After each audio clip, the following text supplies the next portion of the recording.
Nobody loves their sport like hockey guys love their sport. Really excited to talk to the Florida Panthers radio color analyst, Bill Lindsay. 14 years in the NHL.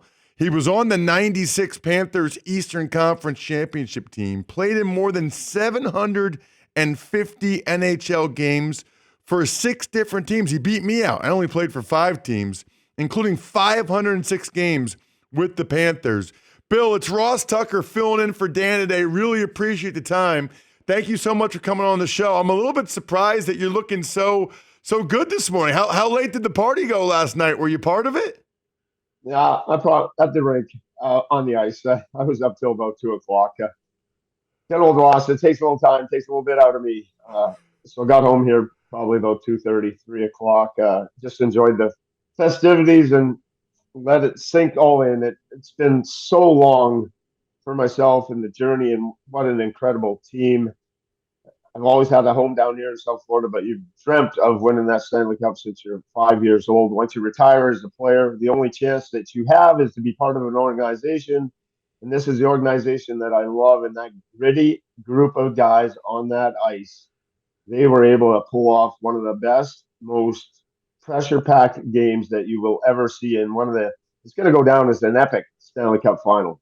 So even though you weren't on the ice, Bill, you kind of feel part of it. Like you feel part of it. It's almost like my high school team winning the state championship. It's like you have those type of emotions and feels about it. Yeah, because I played for this team since the start when it started. And yesterday was 31 years to the date of our original expansion draft when they picked our original team. Just kind of comes full circle. You mentioned the 6 different teams I played with. Yes, bounced around, but this was always home. I always came back here. I fell in love with the community, uh, fell into broadcasting straight after retiring, been broadcasting for the last 17 years with the team.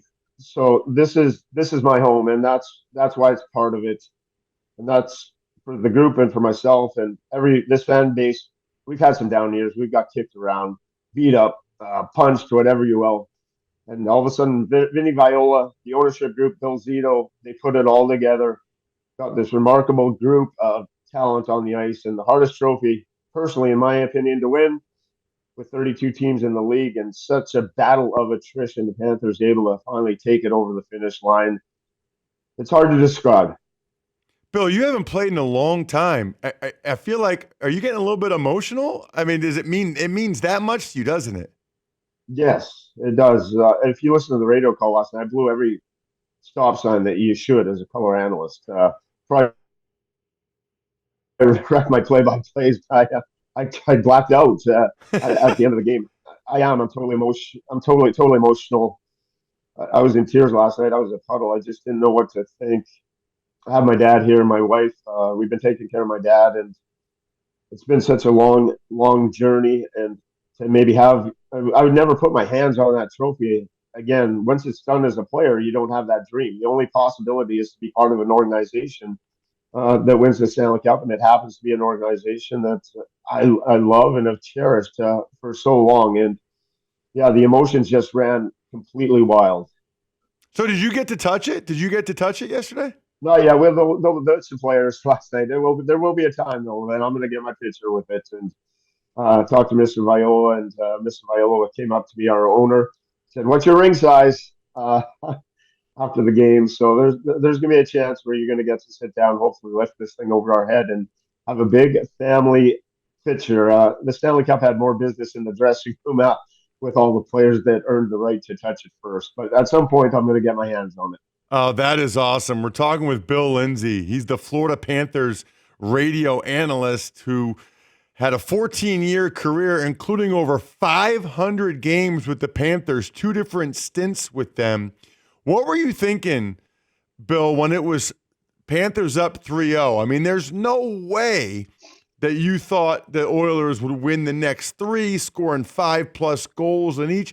I'm just curious about your emotions over the last 10 days or so. So nothing happened, and you're expecting to win the Stanley Cup. You're going back to last time that a team forced a game 7 after being down 3-0. You got to go back to 1945 in the Stanley Cup, and last time a team won 1942. The Leafs were World War II. That's a long time ago. So once it got in and it swung to 3-3, that's the most nervous I've been in my life. I came home after the flight from Edmonton. My wife had lunch, and then she asked, "What do you want for dinner?" I said, "I can't eat." I said, I'm too nervous. This is even before the game. Calling that game last night was tough to sit through, and just hoping goes our way, because there was no in between last night. There was either going to be the total euphoria that you could ever feel, or the ultimate gut punch, and maybe something that you can't recover from as a franchise after what you've been through. So there was no middle ground for the Panthers last night. If you blow that, you're going down in historically one of the greatest collapses of all time. That's where the nerves came from. So you wanted to feel that euphoria, yes, to avoid that collapse. I've never had nerves like that. I had to go back to Game 7 of the Eastern Conference Final against the Penguins in '96 when we beat Pittsburgh. That was the first time that I had nerves going through my body like that since I played in a Game 7 many moons ago. Man, that is awesome. So I guess I'm curious, Bill, not knowing as much about the strategy, what did the Panthers change last night? Because obviously the Oilers had just scored at least 5 goals in 3 straight games. McDavid was just tearing them up, looking like a video game. But then last night, for the most part, they slowed him down. They slowed down the Oilers. Did they change something tactically, strategically that you could explain? Nope, they know their systems. They just blew their systems in the last few games. The energy, flat-footed. They were giving up too many opportunities. The best thing about a Game 7 is you really forget about the first 6 games. It's a clean slate. It's a Super Bowl. It's a national championship. It's winner take all. Your whole mindset and mentality changes. And last night for the Panthers, you could go up and down the lineup with all 18 skaters that were on the ice, including the goaltender.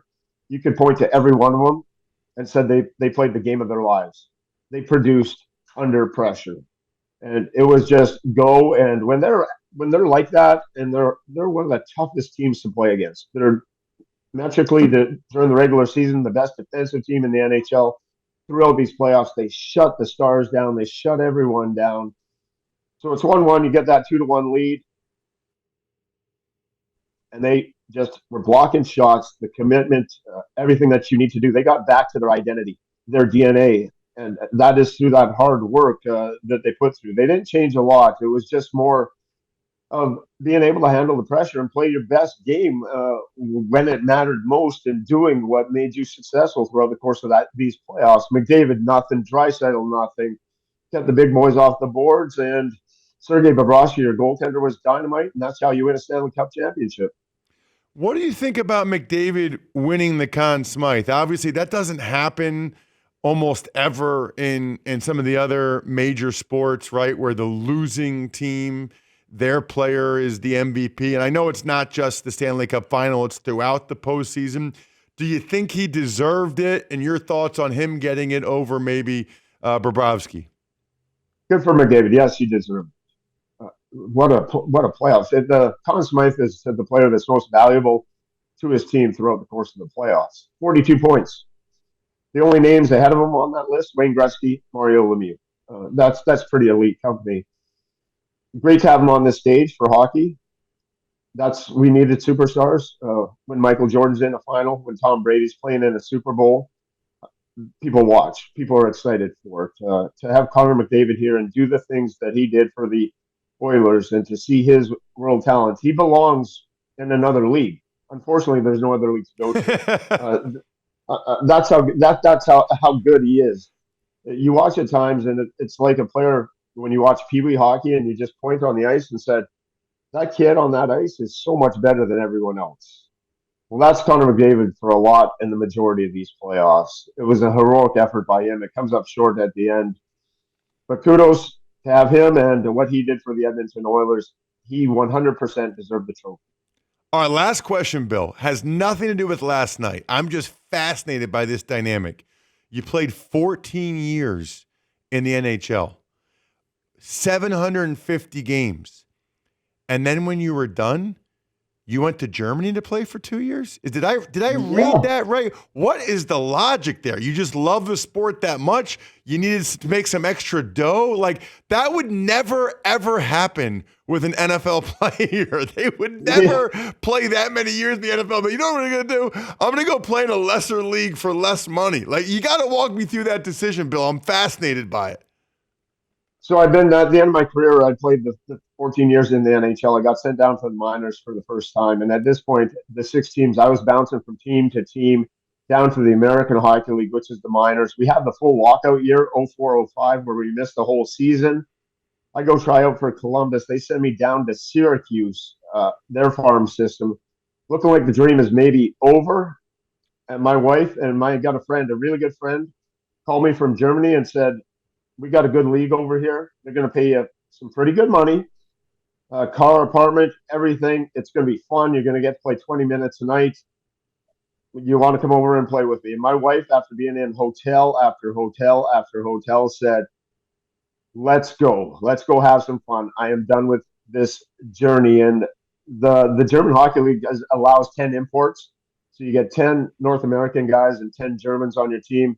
And it's just an awesome way to end your kind of career. You travel around to Rome is right close. You only play 50 games.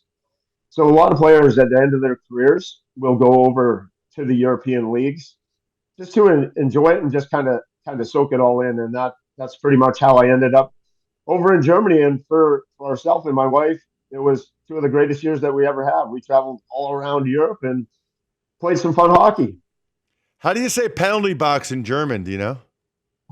No, me and my wife took German classes. She studied. I didn't. Hey, I knew the basic ones. Bill, thank you so much for the time, man. I really appreciate it. Yeah, thank you.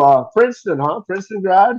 That's right. I used to go to Hobie Baker Rink, and that was my job in college. I would rip the tickets and watch those guys play D1 hockey. It was awesome. I loved it. Yeah, always jealous of that. I only made it through high school, so that's kudos to you, my friend. Thanks, Ross. Thank you, Bill. There he is, Bill Lindsay, the Florida Panthers radio color analyst, 14 years in the NHL, obviously the 96 Panthers Eastern Conference Championship team. So this is why I'm talking about hockey guys are awesome. That guy is awesome. All I want to do now is hang out with Bill Lindsay and his buddies and get a beer and like eat brats and just talk about like that guy. Why are hockey guys so awesome?